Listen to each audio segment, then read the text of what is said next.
Socialism in Europe, Russian revolution के बारे में पढ़ रहे थे। हमने बहुत सी चीज़ें पिछले वीडियो में जानी, तो आइए अब इसको हम आगे बढ़ाते हैं और आगे के बारे में जानने की कोशिश करते हैं। चलिए शुरू करते हैं। The coming of socialism to Europe. वैसे तो सोशलिज्म की विचारधारा सोसाइटी के हर एक कोने में चली गई थी।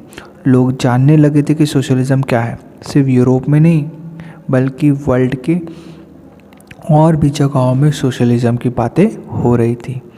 मिड 19वीं सेंचुरी तक यूरोप में सोशलिज्म का आइडिया बहुत ज़्यादा फैलने लगा। सोशलिस्ट लोग जो कि प्राइवेट प्रॉपर्टी के अगेंस्ट थे, वे ये देख रहे थे कि जो प्राइवेट प्रॉपर्टी है वो एक जड़ है सारे सोशल ईवल का।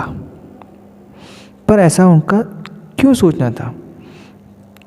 इंडिविजुअल जो प्राइवेट प्रॉपर्टीज़ में एम्प्लॉयड थे, वे काम करते थे, वे इस प्राइवेट प्रॉपर्टी को उपजाऊ बनाते थे, ठीक है, with a personal gain, not with the welfare who made the property productive। तो जो प्राइवेट प्रॉपर्टी के जो ओनर्स थे, वे मज़दूरों के बारे में उतना अच्छा विचार नहीं रखते थे। वे मज़दूर थे जो इस प्रॉपर्टी को प्रोडक्टिव बनाते थे, पर पूरा का पूरा फ़ायदा प्रॉपर्टी ओनर के पास चला जाता था। अगर सोसाइटी में जो प्रॉपर्टी है वो सिंगल इंडिविजुअल के कंट्रोल में रहेगी, ठीक है, तो इस तरीके से अगर प्राइवेट प्रॉपर्टी ना होकर के सोशल प्रॉपर्टी किया जाए तो ज़्यादा अटेंशन जो होगा वो सोशल इंटरेस्ट की तरफ होगा।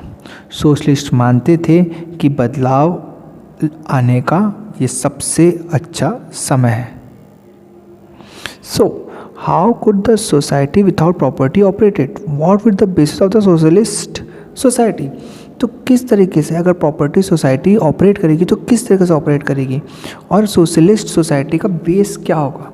तो सोशलिस्ट का एक अलग ही विज़न था फ्यूचर के लिए। वे मानते थे कोऑपरेटिव सोसाइटी का। उनका जो आइडिया था कोऑपरेटिव सोसाइटी के साथ जुड़ा हुआ था, ठीक है। रॉबर्ट ओवेन जो कि एक इंग्लिश मैन्युफैक्चरिंग थे, उन्होंने कोऑपरेटिव कम्युनिटी को एक नए नाम न्यू हार्मोनी इन इंडाना जो कि यूएसए में है, वहाँ इसके ऊपर प्रैक्टिकली वर्क भी किया था। ओके, तो सोशलिस्ट जो है वो कोऑपरेटिव जो है वो इंडिविजुअल इंटेंसिटी से ज़्यादा अच्छे से बिल्डअप कर सकता है नेशन को, ऐसा उनका मानना था। उन्होंने डिमांड करी थी कि गवर्नमेंट इंकरेज करे कोऑपरेटिव्स के लिए। फ्रांस के लुइस क्लेंस ने गवर्नमेंट को इंकरेज करने के लिए प्रोत्साहित किया कोऑपरेटिव को। उन्होंने कैपिटलिस्ट इंटरप्राइजेस को रिप्लेस करके कोऑपरेटिव को आगे बढ़ाया भी।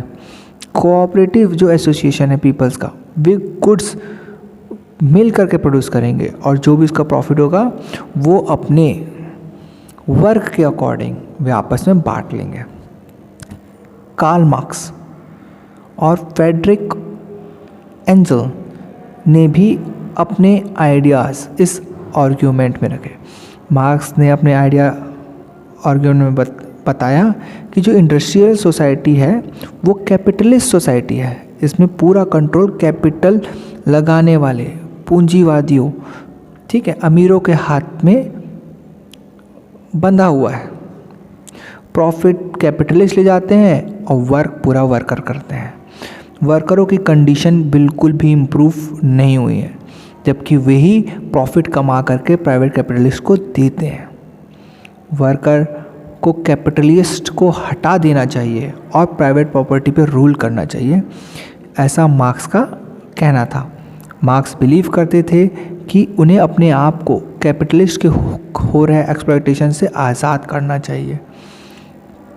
वर्कर एक ऐसी सोसाइटी को कंस्ट्रक्ट कर सकते हैं जिसमें सोशल कंट्रोल उनके हाथ में हो, और ऐसी सोसाइटी कम्युनिस्ट सोसाइटी कहलाती है। उन्होंने कहा कि वर्कर चाहे तो वो कैपिटलिस्ट को हरा करके कैपिटलिस्ट के ऊपर काबू पा सकते हैं।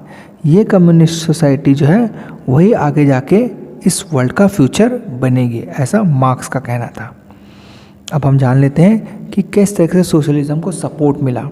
1870s में सोशलिस्ट का आइडिया पूरे यूरोप में फैला। ठीक है, इन सोशलिस्ट को उन्होंने एक इंटरनेशनल बॉडीज़ भी बनाई जो कि सोशलिज्म के ऊपर वर्क कर सके। उसका नाम उन्होंने सेकेंडरी इंटरनेशनल रखा। वर्कर जो थे इंग्लैंड जर्मनी के, उन्होंने भी एसोसिएशन बनाना शुरू किया ताकि उनकी वर्किंग कंडीशन और लिविंग जो है वो चेंज हो जाए, बदल जाए। उन्होंने कुछ फंड्स भी इकट्ठा किए ताकि वे अपने मेंबर्स की मदद कर सके। ठीक है, इन्होंने डिमांड करी कि वर्किंग आवर कम होना चाहिए और उन्हें वोटिंग का अधिकार मिलना चाहिए। जर्मनी ने भी एसोसिएशन बनाया जिसे सोशलिस्ट डेमोक्रेटिक पार्टी के नाम से जाना जाता है। ये वर्कर्स लोग की पार्टी थी। ठीक है, इसने मदद करी पार्लियामेंट्री सीट्स हासिल करने में। इन्होंने पार्लियामेंट्री सीट हासिल भी किया और कुछ जो बड़ी पार्टी थी उनकी मदद भी करी। 1905 में सोशलिस्ट ट्रेड यूनियन पार्टी जो कि लेबर पार्टी थी ब्रिटेन में वो फॉर्म हुई और सोशलिस्ट पार्टी फ्रांस में फॉर्म हुई। 1914 तक आते आते सोशलिस्ट जो विचारधारा है वो पूरे यूरोप की गवर्नमेंट के ऊपर हावी हो रहे थे। ठीक है, वे अपना एक स्ट्रॉन्ग फिगर पार्लियामेंट में रखने में तो कामयाब नहीं हुए, लेकिन हाँ वे लेजिस्लेशन को शेप करने में बहुत ज़्यादा मददगार हुआ। कई जगह ऐसा भी था जहाँ पे पार्लियामेंट पॉलिसीज़ में इन लोगों ने स्ट्रॉन्ग रिप्रेजेंटेशन दिया भी। गवर्नमेंट जो है वो कई समय तक, फिर भी जो गवर्नमेंट थी वो कई समय तक कंजर्वेटिव, लिबरल और रेडिकल्स के हाथों में ही बना हुआ था।